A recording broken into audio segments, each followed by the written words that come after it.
હાલો જોઈ અહીં ધ્યાન રાખે બધા અવાજ બંધ જોઈએ ક્લાસમાં સેજ પણ અવાજ થવો જોઈએ નહીં.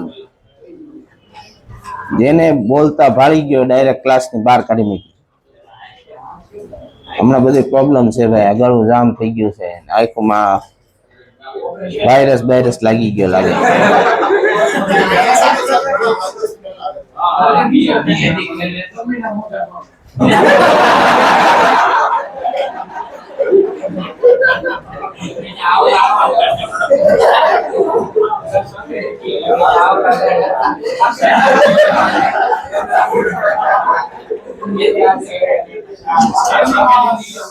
Bus stop. ધ બ્રોગલી તરંગ લંબાઈ આપણે પહોંચ્યા છે મોસ્ટ આઈએમપી. ધ બ્રોગલી તરંગ લંબાઈનું મેઇન સૂત્ર છે h/p. p એટલે વેગમાન. એ આવી ગયા સૂત્ર બધા આ રૂપાંતર તો કર્યા હતા આપણે. ધ બ્રોગલી તરંગ લંબાઈનું મેઇન સૂત્ર h/p. તમને મેં ગતિ ઉર્જાનું સૂત્ર આવું ભણાવેલું છે p²/2m.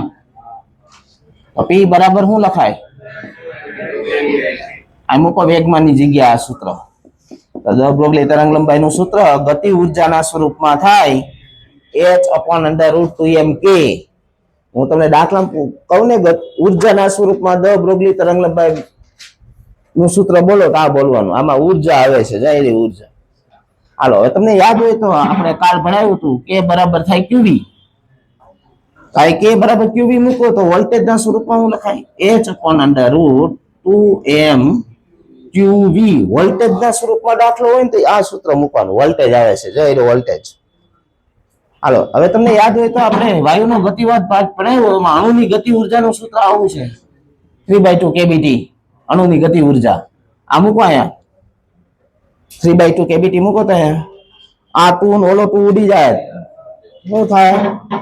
લેમ્બડા બરાબર h/√3m kBT. આ સૂત્ર પૂછેલ નીટમાં 2017 આ સૂત્ર છે.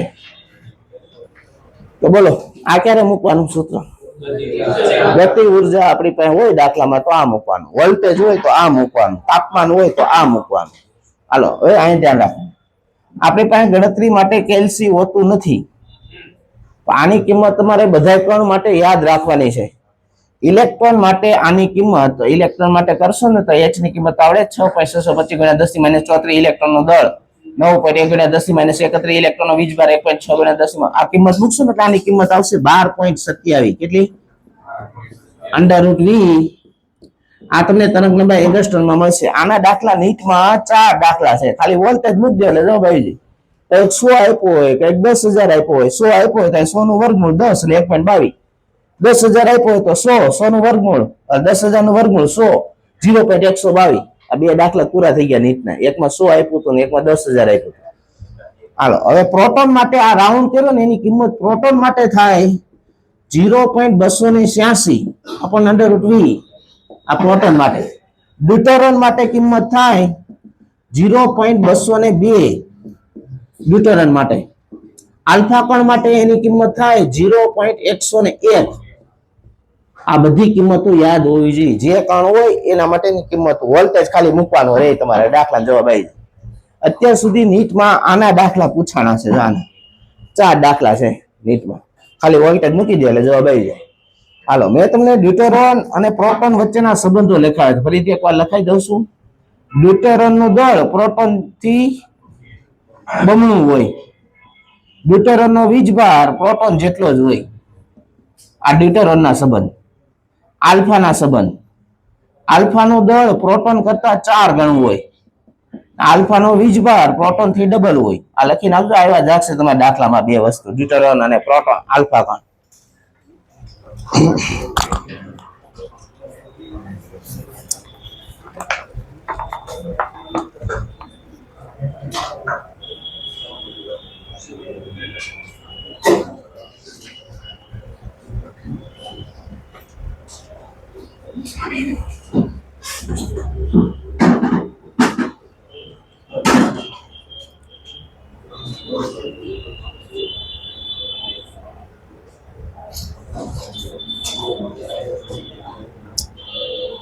હાલો એની પછી આવે છે, તમે હમણાં પરીક્ષા દેવા ગયા નીટમાં આ દાખલો હતો, ફોટોન અને ઇલેક્ટ્રોનની તરંગ લંબાઈનો ગુણોત્તર.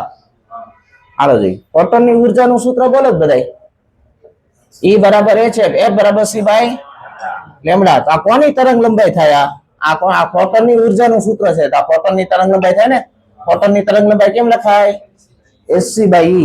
હાલો ઇલેક્ટ્રોનની તરંગ લંબાઈ કેમ લખાય? ઇલેક્ટ્રોન કણ છે, કણની તરંગ લંબાઈ લખીએ તો સામે રહ્યું સૂત્ર જો આમ રહ્યું. ઇલેક્ટ્રોનની દ બ્રોગલી તરંગ લંબાઈ લખાય h/√2m k. આ કોની તરંગ લંબાઈ? ફોટોનની. આ કોની? ઇલેક્ટ્રોનની. આનો ગુણોત્તર કોઈ પૂછેલો તો તમે પેપર દીધું ને એમાં ફોટોન અને ઇલેક્ટ્રોનની દ બ્રોગલી તરંગ લંબાઈનો ગુણોત્તર. ફોટોનની કેટલી આવી? hc બાય e અને ઇલેક્ટ્રોનની h/√2m k. આ h ઉડી ગયા, આ c બાય e ને અંદર જવા દો, વર્ગ થઈ જાય એનો. આમ લખાય 2m k c²/e². આ સૂત્ર યાદ રાખવાનું. ફોટોન અને ઇલેક્ટ્રોનની દ બ્રોગલી તરંગ લંબાઈનો ગુણોત્તર થાય. નીટમાં લગભગ 2 વાર પૂછાણો છે. તમે દીધું ઈ ને એની પહેલા એક પ્રશ્ન હશે. 2m k c²/e² જેટલી ગુણોત્તર થાય. હાલો એની પછી આવે હાઇઝનબર્ગનો અનિશ્ચિતતાનો સિદ્ધાંત. હાલો આમાં ક્યારે નીટમાં પૂછાયેલું જ નથી, પણ તમારે કેમિસ્ટ્રીમાં આવે છે. ડેલ્ટા એક્સ ઇન્ટુ ડેલ્ટા પી બરાબર h કટ. પણ કેમિસ્ટ્રીમાં ફિઝિક્સમાં આટલો ફરક છે. કેમિસ્ટ્રીમાં h કટ બરાબર h/4π આવે છે. આપણે ફિઝિક્સમાં h કટ એટલે h/2π લેવાનું. શું લેવાનું? કેમિસ્ટ્રીમાં 4π આવતું હશે આયા. રેડી? એટલે ફિઝિક્સમાં આ લેવાનું. કેમિસ્ટ્રીમાં રાખવાનું. પણ કેમિસ્ટ્રીનો દાખલો, આ ફિઝિક્સનો દાખલો કેમિસ્ટ્રીનું મૂકશું તો ખોટું પડશે. અહીંયા h કટ બરાબર શું લેવાનું? આને બોલે સ્થાનમાં અનિશ્ચિતતા. આનમાં બોલે વેગમાનમાં અનિશ્ચિતતા. અત્યારે લગી નીટમાં કોઈ આવ્યું નથી. નીટ જીમાં આ તમારું સૂત્ર એકવાર યાદ રાખી લેવાનું. ડેલ્ટા એક્સ ઇન્ટુ ડેલ્ટા પી બરાબર h કટ. h કટ એટલે h/2π.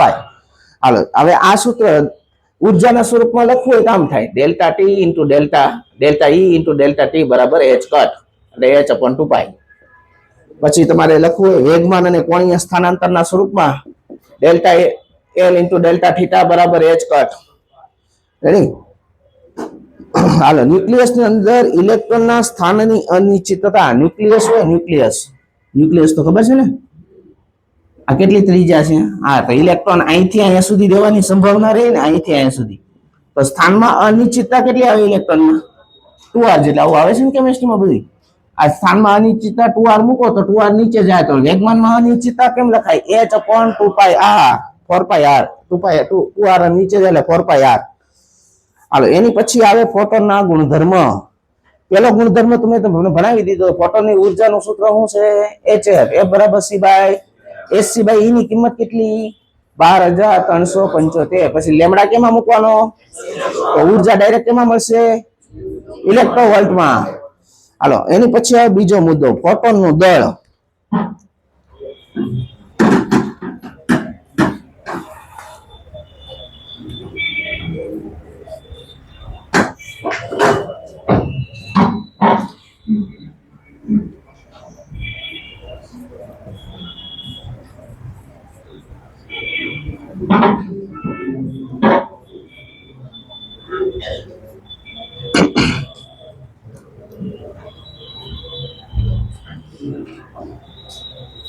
હાલો આ સૂત્ર હમણાં 2025 પૂછાણું JEE-માં. કણની ઉર્જા અને વેગમાન વચ્ચેનો સંબંધ. E બરાબર √e²c² પ્લસ m0² c⁴ આવતો હશે કેમિસ્ટ્રીમાં. આવે છે આ સૂત્ર નહીં? હમણાં JEE 2025માં પૂછાયેલું છે આ સૂત્ર. E બરાબર √p²c² પ્લસ m0² c⁴. આ m0 છે ને એને સ્થિર દળ કહેવાય. શું કહેવાય? આ p એટલે વેગમાન, c એટલે પ્રકાશનો વેગ અને e એટલે ઉર્જા. હાલો સ્થિર ગતિમાન દળ બરાબર સ્થિર દળ /1 - v²/c². કોઈ પણ કણ ગતિ કરે ને એટલે દળમાં ફેરફાર થાય એનું સૂત્ર છે. આનો દાખલો નીટમાં છે, JEE-માં છે, આ કેમિસ્ટ્રીમાં સૂત્ર આવે છે. ગતિમાન દળ બરાબર સ્થિર દળ /1 - v²/c². હાલો હવે ફોટોન. આ ધ્યાન રાખજો બધા. આ પદ આ બાજુ ગયું. હાલો ફોટોન હોય ક્યાં? એ કહો તો પેલા. પ્રકાશમાં હોય તો ફોટોનનો વેગ કેટલો થાય? સી જેટલો. અહીંયા મૂકો તો C square by C square 1 1 - 1 0 0 આ ગુણો સ્થિર દળ ફોટોનનું કેટલું આવ્યું? આ મૂકો સ્થિર દળ ફોટોનનું 0 હોય. આ 0 મૂકશો તો આ પદ 0 થઈ જાય તો આનું વર્ગમૂળ નીકળી જાય. E બરાબર તો ફોટોનનું વેગમાન કેમ લખાય? ફોટોનના વેગમાનનું સૂત્ર થાય E/c. ફોટોનની ઉર્જાનું સૂત્ર શું છે? hf. તો ફોટોનના વેગમાનનું સૂત્ર શું બન્યું? hf/c. ફોટોનના વેગમાનનું સૂત્ર hf/c લખ્યું હશે. જો મુદ્દા નંબર 3 માં લખ્યું જોયું hf/c ફોટોનનું વેગમાન. હાલો એની પછી આવે મુદ્દા નંબર 4. નીટમાં 4 દાખલા છે આના. આ ટ્યુબલાઇટ છે ધારો કે p વોટની હોય તો 1 સેકન્ડમાંથી એમાં કેટલા ફોટોન નીકળ્યા ગણાય? બોલો એ ગોતવું હોય શું કરવું પડે? આ ટ્યુબલાઇટ p વોટની છે તો 1 સેકન્ડમાંથી એમાંથી કેટલા ફોટોન નીકળ્યા હશે શોધવું હોય શું કરવું પડે? મને એમ કહેતો hf ઉર્જા નીકળે તો કેટલા ફોટોન નીકળ્યા કહેવાય? 1 ફોટોન. તો ત્રિરાશિ મૂકવાની છે ખાલી. hf ઉર્જા નીકળી હોય તો કેટલા ફોટોન ગણાય? તો p જૂલ ઉર્જા નીકળી હોય તો કેટલા ફોટોન નીકળ્યા ગણાય? p ભાગાકાર hf. હવે છે ને નીટમાં એક દાખલો હતો ને એમાં આવૃત્તિ આપી હતી. શું આપ્યું હતું? લેમ્પનો પાવર આપ્યો તો આવૃત્તિ આપણે મૂકી દેવાના લાવી ગયો જવાબ. ક્યારેક 2 દાખલા એવા છે આવૃત્તિ નથી આપી તરંગ લંબાઈ આપેલી છે તો f બરાબર c/λ મૂકી દેવાનું. હવે મૂકી દેવાની કિંમતો લાવી ગયો જવાબ. 4 દાખલા છે આના મૂકવા મળે કિંમતો એટલે જવાબ આવી જાય. આ શું કેનું સૂત્ર છે? ઉદ્ગમમાંથી નીકળતા ફોટોનની સંખ્યાનું સૂત્ર છે. p વોટનો ઉદ્ગમ હોય તેમાં 1 સેકન્ડમાંથી કેટલા ફોટોન નીકળે એનું સૂત્ર છે આ. hf ઉર્જા એટલે 1 ફોટોન તો p જૂલમાં કેટલા ફોટોન? p ભાગાકાર hf. હવે f આપ્યો હોય વાંધો નહીં, લેમ્ડા આપ્યો હોય f બરાબર c/λ મૂકીને પછી કિંમતો મૂકવાની. મુદ્દા નંબર 5. આ મુદ્દો મેં તમને ભણાવી દીધો છે. ક્યાં? વેવ્સમાં. તીવ્રતા અંતરના વર્ગના વ્યસ્ત પ્રમાણમાં હોય છે. I proportional to 1/r². આના દાખલા આવશે તીવ્રતાના. હાલો મુદ્દા નંબર 6. મેં તમને આગળ કીધું તું ફોટોન છે ઉર્જા છે એમાં કોઈ પણ જાતનો વીજભાર હોતો નથી. હવે ફોટોન અંદર વીજભાર જ ન હોય તો વિદ્યુત ક્ષેત્ર કે ચુંબકીય ક્ષેત્ર એની પર બળ લગાવીએ કે નહીં? કારણ કે વિદ્યુત ક્ષેત્રનું સૂત્ર છે QE બળનું અને ચુંબકીય QVB બેમાં Q આવે. Q જ ન હોય કોઈ કણ પાસે તો એની દ્વારા વિચલન પામશે નહીં. તો લખ્યું જો ફોટોન વિદ્યુતની દ્રષ્ટિએ ન્યુટ્રલ હોય છે તેથી વિદ્યુત ક્ષેત્ર અને ચુંબકીય ક્ષેત્રમાં વિચલન થતા નથી. હવે ફોટોનની ઉર્જા ઉત્તરતા ક્રમમાં ગોઠવું. તો આપણે આગળ તમને EM વેવ્સ પાઠ ભણાવ્યો હતો. એમાં વિભાગ આવ્યા હતા ને બધા. હા તરંગ લંબાઈ શું થતી જાય? ગામાથી ઓલા રેડિયો બાજુ જાવ તરંગ લંબાઈ શું થાય? વધતી જાય. તો ફ્રીક્વન્સી શું થતી જાય? સૌથી વધારે ફ્રીક્વન્સી ક્યાંની હોય? કયા વિભાગની હોય? તરંગ લંબાઈ. ફ્રીક્વન્સી કયા વિભાગની હોય સૌથી વધારે? ગામાની. એની તરંગ લંબાઈ ઓછી એટલે ફ્રીક્વન્સી વધારે ને તો આ તમારે યાદ રાખવાનું છે આખી લીટી. આમાં એક છે ને બાકી રહી ગયું છે, દ્રશ્ય વિભાગ બાકી રહી ગયું. જો અલ્ટ્રાવાયોલેટ પછી કરો દ્રશ્ય વિભાગ, એક વિભાગ બાકી રહી ગયો. અલ્ટ્રાવાયોલેટ પછી દ્રશ્ય વિભાગ આવે ને, આ ખાસ યાદ રાખજો, આના પ્રશ્ન આવશે જ. વિઝિબલ સૌથી વધારે ફ્રીક્વન્સી કેની હોય? ગામાની. એનાથી ઓછી એક્સરે, પછી અલ્ટ્રાવાયોલેટ ની આવે, પછી વિઝિબલ, પછી infrared, microwave, ultra high frequency, very high frequency, radio frequency. આ આપને ખબર છે જાનીવાલી પીનારામાં આગળ જતા જાવ ફ્રીક્વન્સી શું થતી જાય? ઘટતી જાય, તરંગ લંબાઈ વધતી જાય. તો સૌથી વધારે ફ્રીક્વન્સી કોની હોય? વાયોલેટ ની. એનાથી ઓછી બ્લુ, ગ્રીન, યલો, ઓરેન્જ અને રેડ. 8મો મુદ્દો મેં તમને EM વેવ્સમાં ભણાવી દીધો. શોષણ થાય તો બળ લાગે U/c, પરાવર્તન થાય તો બળ લાગે 2U/c. આવ્યો તો મુદ્દો, ઈ જ મુદ્દો છે. જાવ પૂરો. હવે તમે બધા દાખલા ગણો. અવાજ ન થવો જોઈએ. હમણાં છે ને ભણાવવાનું ઓછું રાખવાનું છે, હાવ બંધ થાય ગળું. મેં માઇક નો ઇંતજામ કર્યો છે, કાલ થઈ જાય માઇક આવી જાય. આ બધા નથી વાપરતા.